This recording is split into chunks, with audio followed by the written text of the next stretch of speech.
Gálatas 4, del 1 al 7.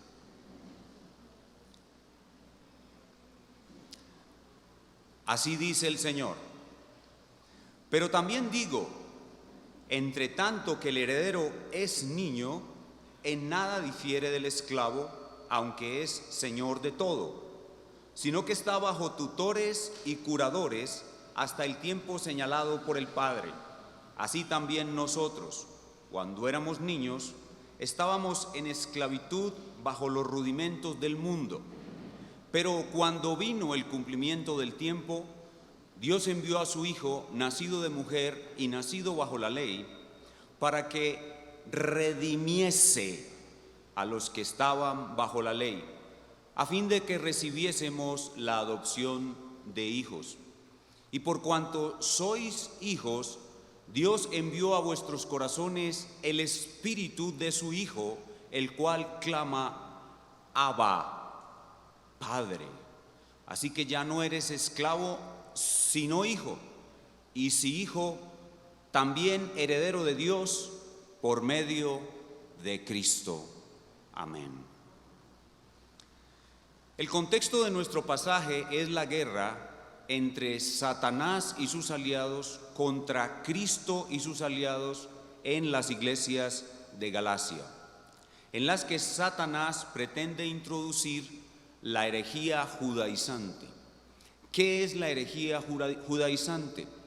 Falsos creyentes de origen judío fueron a las iglesias de Galacia a tratar de convencer a los creyentes de allí que para ser salvos es necesario creer en Cristo, sí, por supuesto, pero hay que añadir la circuncisión y la obediencia a la ley de Moisés, tanto la ley moral como la ley ceremonial.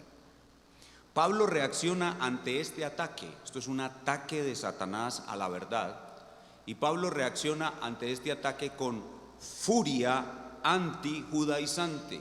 Sea anatema, dice Pablo, el que enseñe tal cosa.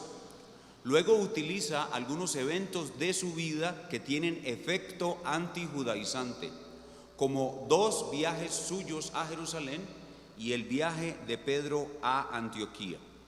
Cuando pasamos al capítulo 3, Pablo les da a los gálatas unas cachetadas en la cara para tratar de hacerlos reaccionar.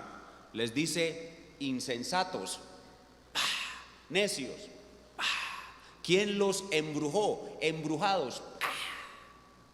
Y después de esas cachetadas, Pablo les da razones para que regresen a la verdad. La primera de esas razones, Pablo les dice, es: miren su propia experiencia. Ustedes recibieron el Espíritu por obedecer la ley o por oír con fe. Y luego continúa dándoles más razones para regresar a la verdad, pero ahora basadas no en la experiencia de ellos mismos, sino en la experiencia de Abraham. Y explica con lujo de detalles cómo Abraham fue salvado igual que ellos, y cómo Abraham es un modelo para todos los creyentes en cuanto a su salvación. Y explicando la experiencia de Abraham, se ve obligado a explicar el verdadero propósito de la ley, puesto que Pablo enseña que no podemos justificarnos por obedecer la ley. Sus enemigos lo acusan de ser enemigo de la ley. Entonces Pablo, para poder que no lo tomen por enemigo de la ley, explica cuál es el verdadero propósito de la ley. Y una de las cosas que explica en una importantísima sección del capítulo 3, Pablo dice que la ley no puede hacernos hijos de Dios. Vean conmigo, capítulo 3, versículo 26, que lo pueden ver también en la pantalla.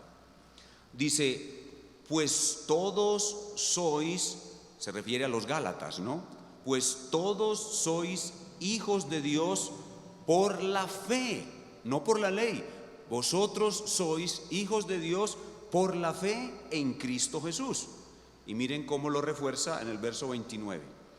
Y si vosotros sois de Cristo, ciertamente linaje de Abraham sois, Para ser hijos de Abraham no tienen que circuncidarse. Por la fe son hijos de Abraham y herederos según la promesa. Entonces ya les ha explicado a estos gálatas que ellos son hijos de Dios y que son herederos de Dios. Y ahora va a extender su argumento. Nuestra sección 4 del 1 al 7 es una extensión de su argumento, mostrando que todo hijo de Dios tiene libertad. Todo hijo de Dios es un redimido, tiene libertad, pues fue redimido para ser totalmente libre. Y el que es libre no debe volver a la ley, porque es como volver a hacerse esclavo. El que es libre no debe volver a vivir como un esclavo. El tema pues de nuestro pasaje es el siguiente: Gálata y creyente en general, si eres hijo, eres libre. Regresar a la ley para complementar tu santificación, tu justificación, eso es vida de esclavos. Gálata, hermano, tú eres libre. Si eres hijo, eres libre. Regresar a la obediencia a la ley, tanto moral como ceremonial, para completar tu justificación, eso es vivir como un esclavo. Y el título que le hemos puesto a nuestro pasaje en el día de hoy tiene que ver con la esclavitud. El título tiene que ver con la esclavitud porque el tema central del pasaje tiene que ver con la esclavitud, y el título que le hemos puesto es Redención antijudaizante. Redención antijudaizante. Y la palabra clave que vamos a usar en la exposición del pasaje es la palabra redención. La palabra redención, el centro de toda esta enseñanza es que nosotros somos redimidos. Dios nos redimió para ser sus hijos y para ser libres. Pero como la palabra redención es lo más importante del pasaje, vamos a explicarlo de una manera sencilla. Vamos a explicar la palabra redención de una manera sencilla en una historia como para niños. Vamos a contarles a los niños una historia de la antigüedad, y así vamos a entender la palabra redención, que va a ser el elemento vital de la exposición del resto del pasaje. Niños, un niño vivía muy feliz con su familia en una granja hace muchos años, pero su papá le debía un dinero importante a un señor rico y malvado. Y como tu papá no le pudo pagar a ese hombre rico y malvado, él vino y se vengó de tu familia, mató a tus padres y a ti te cogió y te llevó como esclavo. Viviste como esclavo en la casa de este hombre malvado toda tu vida. Y cuando ya eras un hombre adulto, este hombre malvado se aburrió de ti y te vendió a un traficante de esclavos. Ese traficante de esclavos te llevó encadenado hasta una plaza de mercado donde se vendía de todo, hasta seres humanos esclavos. Te pararon allí para ver quién te compraba. Nadie ofrecía un peso por ti. Y de pronto llegó un hombre muy rico y muy bueno. Ofreció un dinero muy importante por ti. Te compró, te quitó las cadenas, te llevó a su casa, una casa enorme, una verdadera mansión, un hombre riquísimo. Te sentó en la sala de su casa y te mostró a continuación un documento que decía, un documento legal firmado y sellado por él, que decía que tú eres un hombre libre. Y te lo entregó y te dijo: te compré para que seas libre. Pero no solo eso, sino que tiene en su mano otro documento que te lo muestra y te dice: En este documento dice que a partir de ahora yo te adopto como mi hijo, que a partir de hoy eres mi heredero de todo lo que tengo y a partir de hoy puedes llamarme Padre.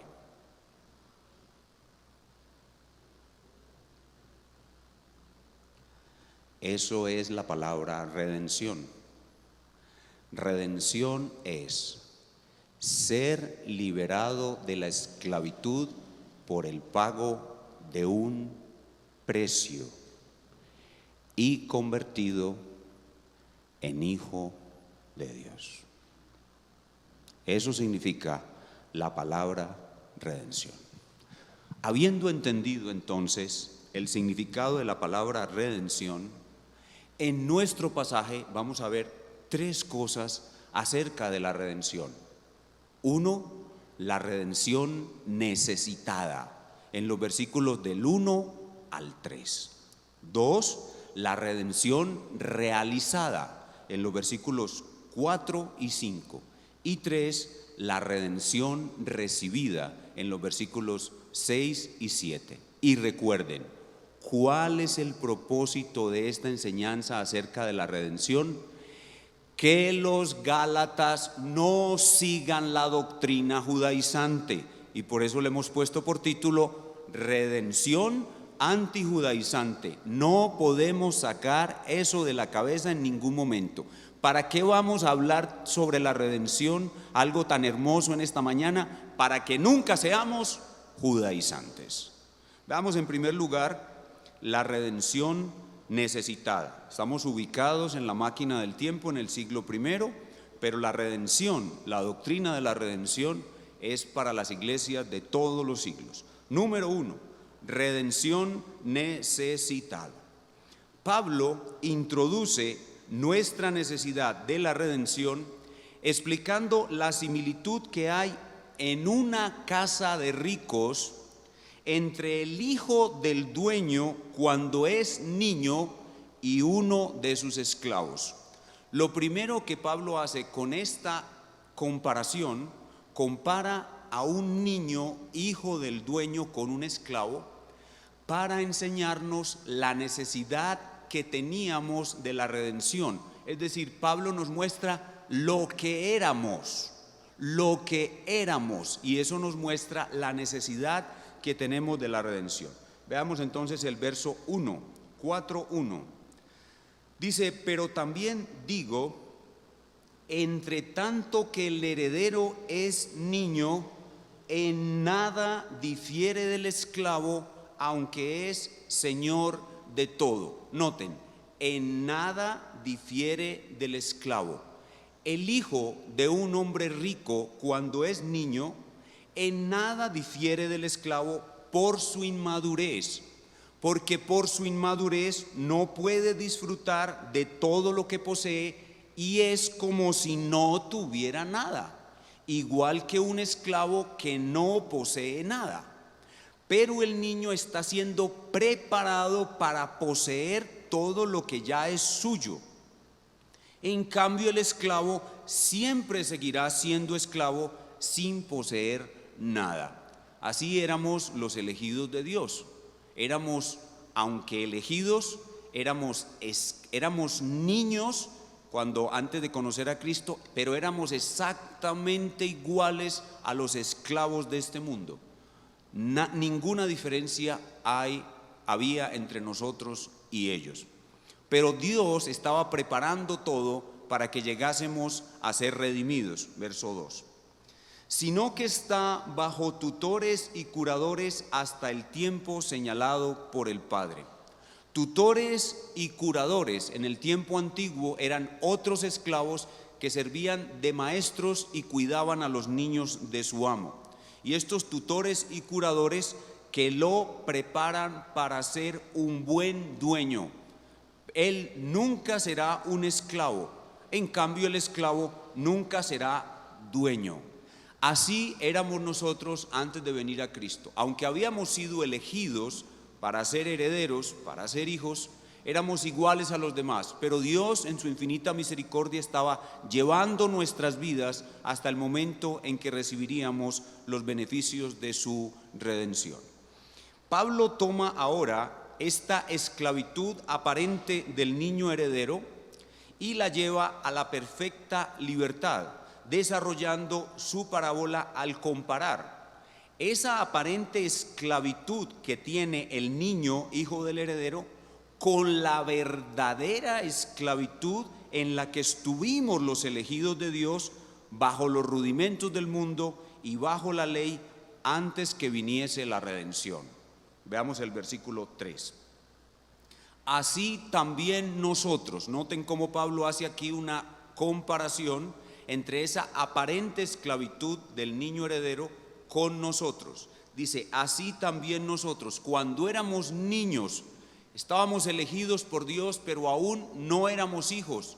Éramos niños en el plan de Dios. Cuando éramos niños, estábamos en esclavitud bajo los rudimentos del mundo.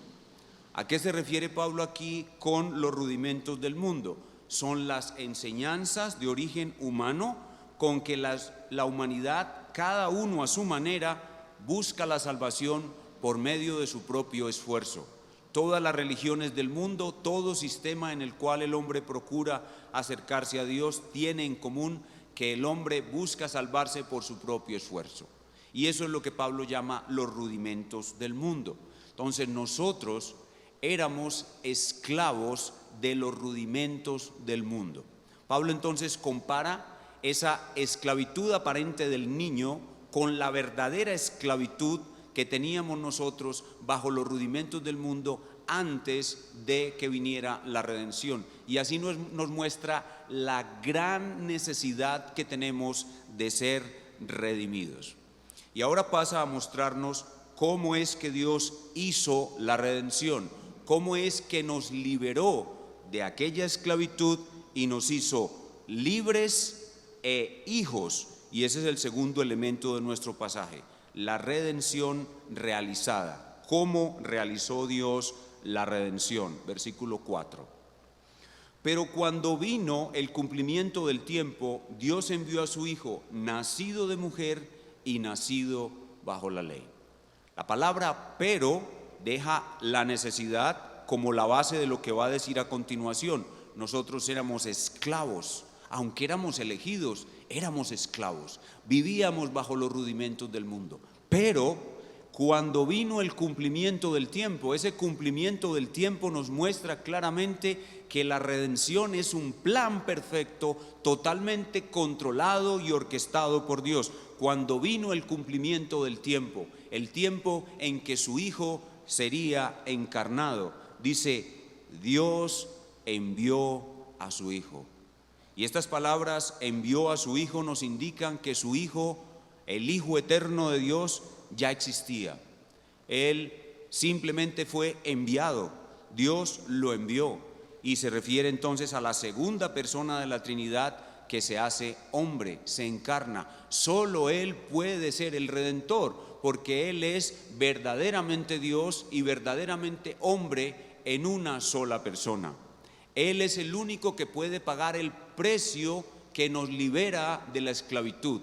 El precio que nos libera de la esclavitud y nos hace hijos es un precio de valor infinito, porque nuestros pecados contra Dios son horriblemente, infinitamente abominables a Dios.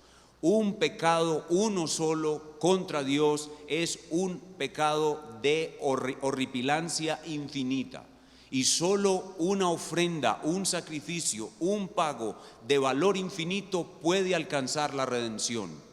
Y por eso Jesús, hombre y Dios, es el único pago de valor infinito para quitar la abominación infinita, de horripilancia infinita que cometimos contra Dios. Solo Él puede ser el Redentor, porque solo Él es el precio que cancela la deuda de esclavitud en la cual nosotros estábamos. Dice nuestro texto que Él fue nacido de mujer y nacido bajo la ley. Nacido de mujer es un ser humano como nosotros, nacido bajo la ley porque tiene que obedecerla de manera perfecta para poder cancelar la deuda y pagar por nuestra libertad. Entonces, ¿para qué vino y se hizo hombre? ¿Para qué se convirtió en un ser humano de valor infinito? ¿Para qué obedeció la ley de manera perfecta? ¿Para qué subió a la cruz para recibir el castigo infinito que merece nuestra abominación infinita? Lo hizo para una sola cosa, para redimirnos. Lo hizo para darnos redención. En nuestra historia, para los niños, el hombre rico solo tenía que tomar un poco de su dinero para pagarle al traficante de esclavos el precio de la libertad de aquel esclavo. Pero para Cristo no era suficiente tomar un poco de su dinero para pagar. Para Cristo fue absolutamente necesario entregarse Él completamente como pago para poder redimir a los que estaban en esclavitud y darles libertad y hacerlos hijos de Dios. Versículo 5. ¿Cómo hizo Dios para quitar nuestra necesidad de redención? Versículo 5. Para que redimiese. Ahí está la palabra que es la palabra clave de nuestro pasaje. Redimiese. Redimiese es literalmente sacarte fuera del mercado de esclavos. Eso significa la palabra redención, sacarte fuera del mercado de esclavos, para que redimiese. La segunda persona de la Trinidad vino del cielo, tomó un cuerpo humano, vivió una vida en obediencia perfecta, subió a la cruz del Calvario, recibió la ira, la separación de Dios, cargó con tus pecados, pagó la deuda que exigía para poder tener libertad el esclavo, para que redimiese a los que estaban bajo la ley, es decir, bajo la condenación de la ley. Nosotros estábamos en esclavitud, bajo los rudimentos del mundo y bajo la condenación de la ley, y la única manera de romper esas cadenas era que Él muriera en la cruz y recibiera el castigo que nosotros merecemos, a fin de que recibiésemos la adopción de hijos, libres de la esclavitud y con un certificado de duración eterna que dice que somos para siempre hijos adoptivos de Dios. Eso es la redención. Solo la cruz nos hace libres e hijos. Pero ¿cómo sabemos que somos libres e hijos? Ya vimos la redención necesitada por medio de una metáfora, de una parábola. Ya vimos la redención realizada, cómo se realizó. Ahora veamos la redención recibida. Versículo 6. Y por cuanto sois hijos, Dios envió a vuestros corazones el Espíritu de su Hijo, el cual clama, Abba, Padre. Dice Pablo, por cuanto sois hijos, y ya no se trata de un hijo pequeño, de un niño pequeño, no, ya sois hijos mayores. En la antigüedad se le concedía la adopción no a niños pequeños, sino a hombres adultos. Sois hijos, hijos mayores, sois hijos mayores. Dice, por cuanto sois hijos, para mostraros que recibiste la libertad y la adopción de hijos, Dios envió a vuestros corazones el Espíritu de su Hijo, el cual es el mismo Espíritu Santo. El Espíritu Santo es el Espíritu de Cristo. Y Dios envió el Espíritu de su Hijo que mora en vosotros, y Él es el sello de garantía de que ustedes son hijos. Ustedes y yo fuimos sellados por el Espíritu Santo. Él es la garantía de que somos hijos. Y para que nosotros sepamos de manera subjetiva, es decir, para que nosotros nos demos cuenta de que Él está adentro de nosotros y de que ese sello está ahí, Él clama diciendo: Abba, Padre. Noten con mucho cuidado, no es usted el que clama. Noten eso, es Él el que clama. Pero pastor, si el Espíritu Santo no es hijo, porque el Espíritu no es hijo, el Hijo es la segunda persona, la tercera persona no es hijo. Si el Espíritu Santo no es hijo, ¿por qué Él clama Abba, Padre, como si Él fuera hijo? Por una sola razón: para que usted lo oiga y esté seguro de que usted es hijo. Como dice Romanos 8:16, que lo pueden ver en la pantalla. Romanos 8:16 dice: el Espíritu mismo da testimonio a nuestro espíritu de que somos hijos de Dios. Entonces, nosotros sabemos que hemos recibido la libertad y la adopción de hijos porque tenemos el testimonio del Espíritu en nuestros corazones. Él clama: Abba, Padre, para que nosotros lo oigamos y sepamos que verdaderamente somos libres y somos hijos para siempre. Y Pablo concluye en el verso 7: así que ya no eres esclavo, sino hijo, y si hijo, también heredero de Dios por medio de Cristo. Ya no eres esclavo. Miren lo que Pablo le está diciendo a estos gálatas: ustedes ya no son esclavos, eran esclavos, pero ya no son esclavos. Por tanto, volver a vivir en los términos del judaísmo es como volver a vivir como un esclavo. No regresen allá. Versículo 9, 4:9, que es de la próxima exposición, pero que todavía pertenece a estas ideas.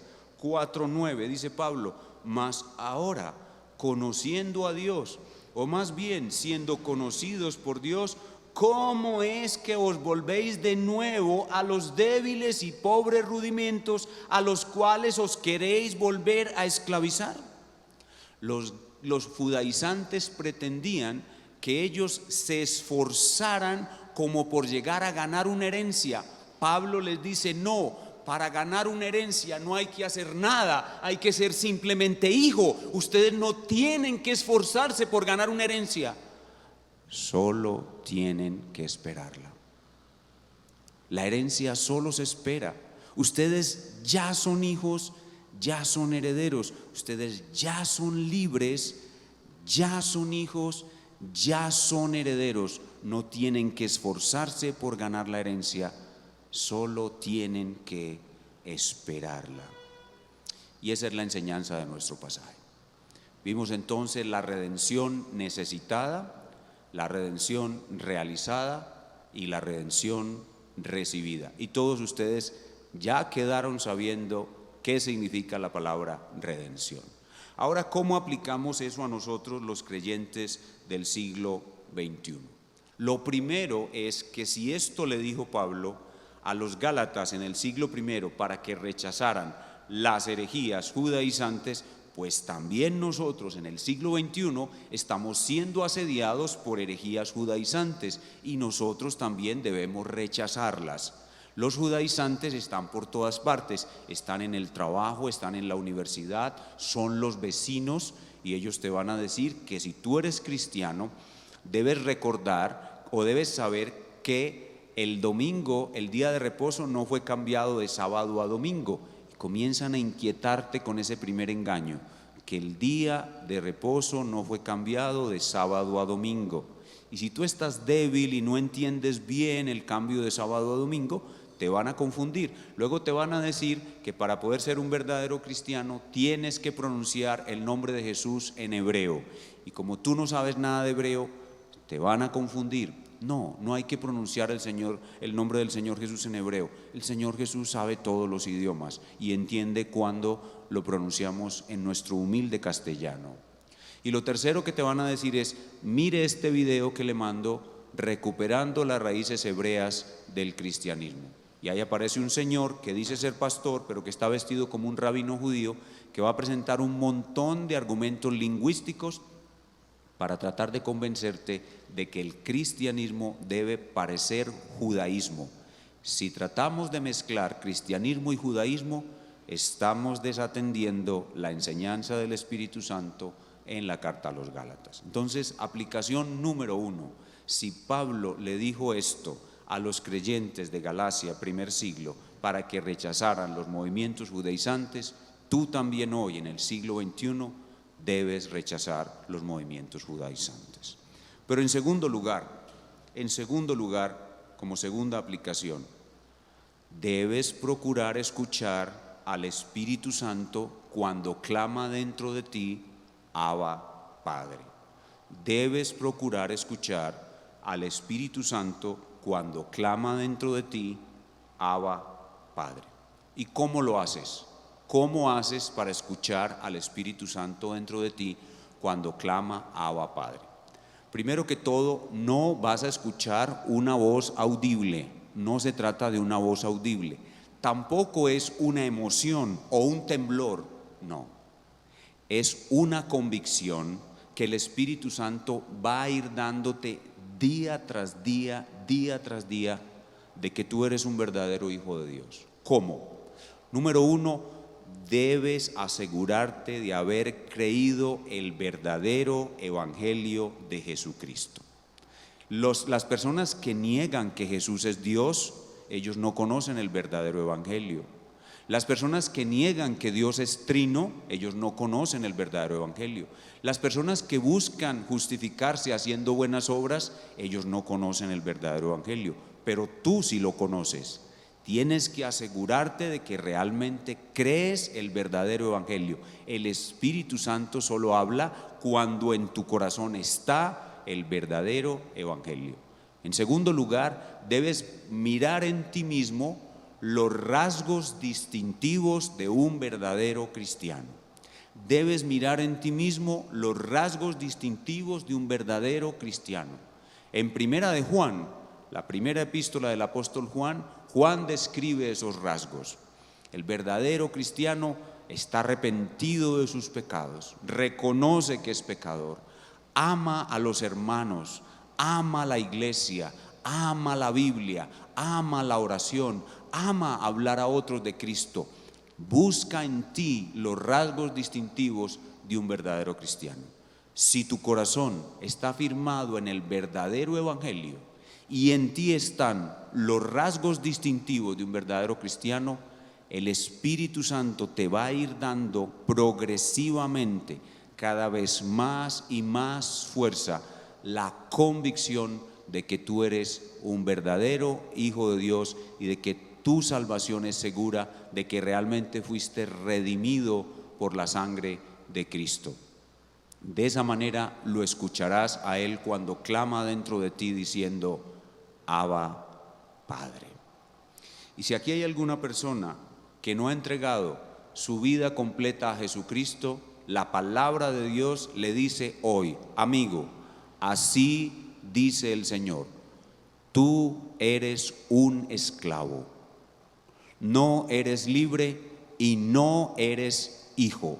Amigo, esa mentira que dicen por allí, religiones falsas, de que todos somos hijos de Dios, es una gran mentira del infierno. Para ser hijo de Dios tienes que haber sido redimido. Si no eres redimido, no eres hijo. Y si no eres hijo, no eres libre. Tienes que ser libre para ser hijo. Tú no eres ni hijo ni libre, eres esclavo, esclavo de tus pecados, esclavo de Satanás, estás esclavizado de la ley, esclavizado de los rudimentos del mundo, y lo único que te puede dar libertad y la adopción de hijo es reconocer lo que eres y venir a la cruz de Cristo, mirando a Cristo que muere en una cruz para pagar el precio de tu redención. Mi amigo, cree en Cristo, en su muerte, en su resurrección, y serás libre y serás un hijo de Dios por toda la eternidad. Vamos a orar. Señor, gracias por esta preciosa obra de redención. Es verdad que nosotros éramos esclavos bajo los rudimentos del mundo, bajo la ley. Es verdad que tú enviaste a tu Hijo, nacido de mujer y nacido bajo la ley. Es verdad que Él murió en una cruz como redentor. Es verdad que Él resucitó de los muertos. Y es también verdad que Él clama dentro de nosotros, Abba, Padre, para que lo escuchemos y sepamos que nosotros somos los redimidos del Señor. Gracias porque esta mañana el Espíritu nos ha mostrado nuestra condición de hijos redimidos. Esta mañana lo hemos escuchado mientras Él clama diciendo, Abba, Padre. Te oramos por nuestros niños, para que ellos entiendan pronto también su condición y se arrepientan de sus pecados y vengan a Cristo y ellos también sean hijos redimidos de Dios. Te oramos por las personas que están en este lugar o que nos ven por la internet, que aún no pueden ver su esclavitud, que puedan ver su esclavitud, que aún no pueden ver al Redentor, que puedan ver al Redentor, que aún no entienden la obra de redención, que entiendan la obra de redención y puedan clamar con nosotros, Abba, Padre.